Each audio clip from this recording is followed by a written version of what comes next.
Why don't eggs tell jokes? Well, I guess they're too afraid to crack each other up.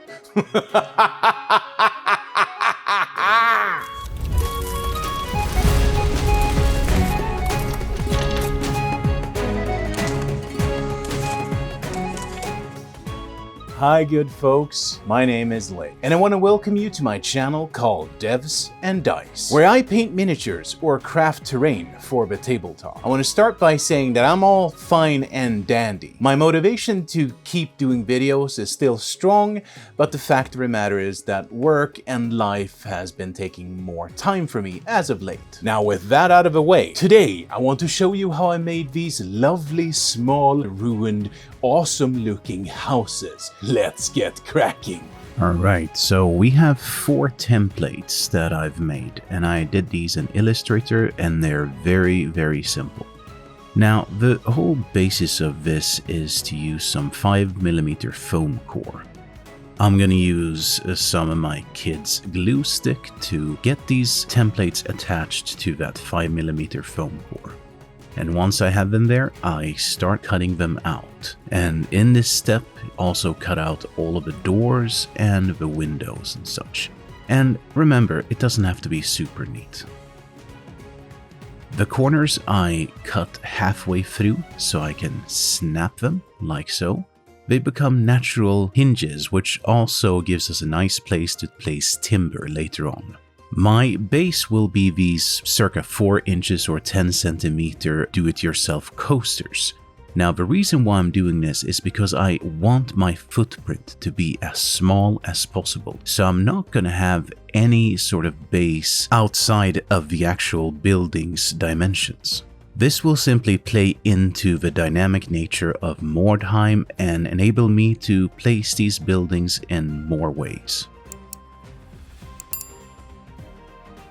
Hot glue is used to glue the actual walls to the base, and I might add also that this is a low temperature hot glue gun, which is quite important because otherwise you might hurt yourself and you might actually damage the foam as well. You can see those lines, those line up with the edge of the bottom floor. So I just added them to the plans or templates just to give you a sort of guide for the second floor, which will be protruding from the first. Now, this was just like 3 or 4 hours in, and it's going quite quickly. So time to work on the timber. I use a steel brush to texture that balsa timber. These balsa sticks are about 8mm thick. And we're going to be using them for all of the, I call it the main timbers, the larger bits of timber. And as you can see, it looks quite nice. Here was a place where I actually failed a little bit with my template. It didn't look good, but you know what? Then we remove some material and it looks much more snazzier. And well, it looks like it's telling a story about how Mordheim really got the short end of the deal as that twin-tailed comet came down.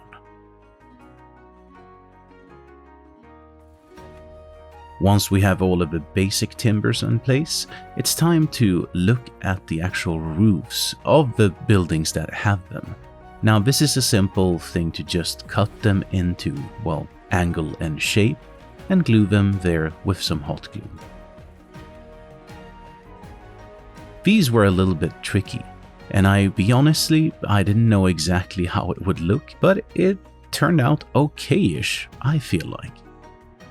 Here I started with some 5mm balsa wood dowels, and these are going to be sort of offshoots from the main timbers.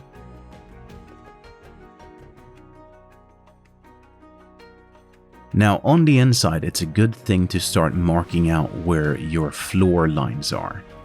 A floor is about 2 inches high, so it is made for human 28mm models. Which means that if a rat ogre comes a-knocking, well, it might be a little bit of a snug fit. Now for these buildings, I'm going to be using these Lego pieces. I'm gonna share the link to the store where I bought them, and it's actually quite cheap because I bought about 200-300 in one go. And honestly, it feels like it's a lot cheaper than getting printed windows or laser cut windows. So it's a tip from me. Now, when it comes to the planking, we're going to be using coffee stir sticks, and we start with the bottom floor, which we cover up entirely. And as you can see, the coffee stir sticks will also be working as our exterior timber on the facades, but also, of course, the second stories and so on. The coffee stir sticks, the moment where you sort of place all of the planking and all of the boards on the facade, is really what takes the longest time, in my opinion. But if that wasn't enough, then of course we're also going to use these coffee stir sticks for the substructure for all of those broken roofs. Now here, it pays to be a little bit careful and have patience. I decided to use white glue because I find that it actually works the best and you get a little bit better working time with it. And it also adheres well to the foam core and the paper underneath. Now here, as you can see, I used a sculpting tool because I wanted to make some cracks and some more interesting textures.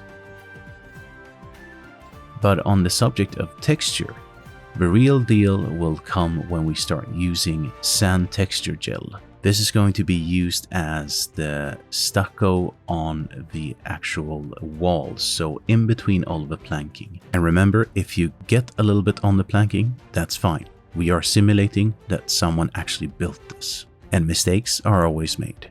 Shingles are cut using some thicker paper and some scissors, and as usual I tend to bend my shingles a little bit because these are supposed to be made out of wood, and if wood gets moisture in them then they tend to warp. Important fact here is also that try to wet all of the shingles down because that makes the glue seep into them and it actually hardens them up quite a lot. Some leftover planking and gravel is used for some debris piles here and there where I think it looks good.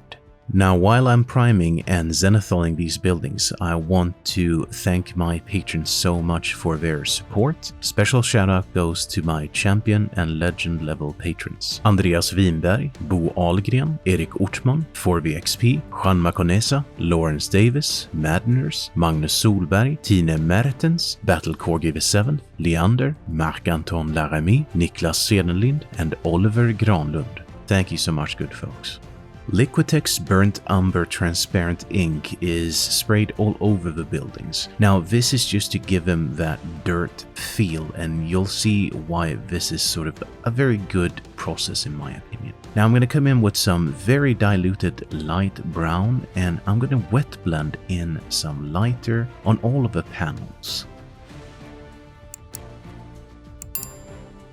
Now I'm going to do this panel for panel, and I wanted to have some different colors, so I went with a little bit of cultist robe for a house with a green exterior. And then I just mixed a brighter version of that to give that lighter sort of center point.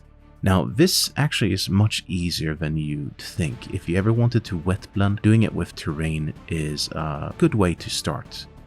Now I did also a red one and a blue one, just to get a little bit of, well, I guess, variation on my tabletop.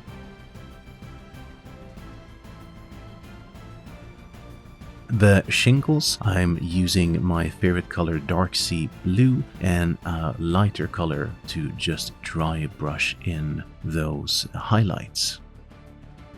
Looks quite nice with the blue shingles in my opinion. Now the surprising thing is that I'm going to come in with a sort of cream color and dry brush the entire building, regardless of interior or exterior, and regardless of what color I previously put down. This actually makes it look a lot older, a lot worner, and you can really start to pick out those nice details in the texture. As with all of my Mordheim buildings, I love storytelling, and one part of that is of course the posters. So I'm gluing these in and then using plenty of water to really get it to seep into the paper. Now, I don't know why, but I guess on my Mordheim board, all of the warbands, besides fighting, they also dabble with, well, doodling, you know, putting their mark on the world. And I feel like it's just another way to give it personality. Priming all of the Lego windows, I put them in and I just dry brush on some silver for the actual lead, and then I use some typhus corrosion for the actual frame of the window. Once that is dried, I come in with a little bit of Ryza rust just to give it a little bit more worn character. Strong Tone from Army Painter is my favorite tool through the airbrush to weather and grime stuff down. You can really increase the storytelling with this. Some Blood for the Blood God tells of old deeds gone bad. And I think it's time to look at the final result.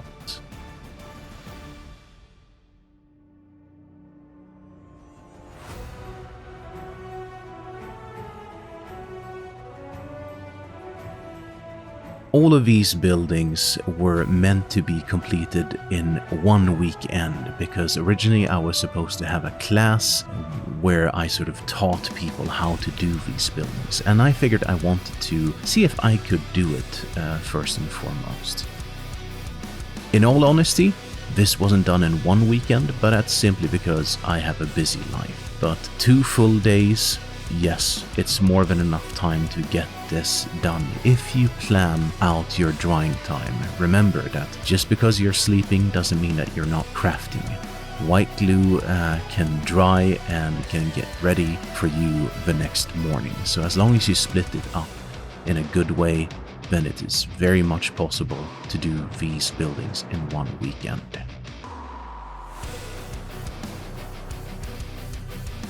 Now I wonder what these would look like on the table, and well, I don't know what you think, but for me, I felt like these really came to their right once they were sitting on the table and I could see all of the different combinations and ways I could place them here and there. In a simple way, I feel like my table became a lot more dynamic and a lot more fluid. A lot more paths were created, and I'm looking forward to running a couple of games on my table very soon. Well, with that, I want to thank you so much for watching. If you want to see any of my other videos, then YouTube recommends these. Stay safe, lots of love, and I will see you in the next video.